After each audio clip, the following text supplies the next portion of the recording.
Focus TV national breaking নিউজে আপনাদেরকে স্বাগতম। আসুন জেনে নিই আজকের প্রধান সংবাদ শিরোনামগুলো। জ্বালানি সংকটের জন্য বিগত স্বৈরাচারী সরকার দায়ী, তথ্যমন্ত্রী।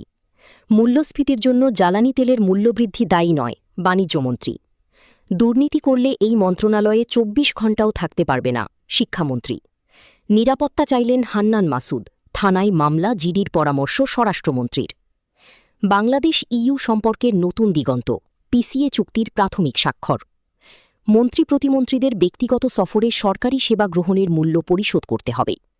বিগত স্বৈরাচার ও অন্তর্বর্তীকালীন সরকার বাচ্চাদের জন্য টিকা আনেনি, প্রধানমন্ত্রী। দেশের মানুষকে বগুড়ার মানুষের মতো সুখী করতে চাই, প্রধানমন্ত্রী। পাচারকৃত অর্থ ফিরিয়ে এনে কৃষক ও সাধারণ জনগণের কল্যাণে ব্যয় করা হবে। পানি সম্পদ মন্ত্রীর সঙ্গে জার্মানি রাষ্ট্রদূতের সাক্ষাৎ। আরও ১৯ জেলায় শুরু হল ফুয়েল পাস নিবন্ধন কার্যক্রম। দুদকের মামলায় পলককে জেলগেটে জিজ্ঞাসাবাদের নির্দেশ। এগুলোই ছিল আজকের সর্বশেষ সংবাদ শিরোনাম। আমাদের পরবর্তী সংবাদ দেখার জন্য ফোকাস টিভির সাথে থাকুন। ধন্যবাদ।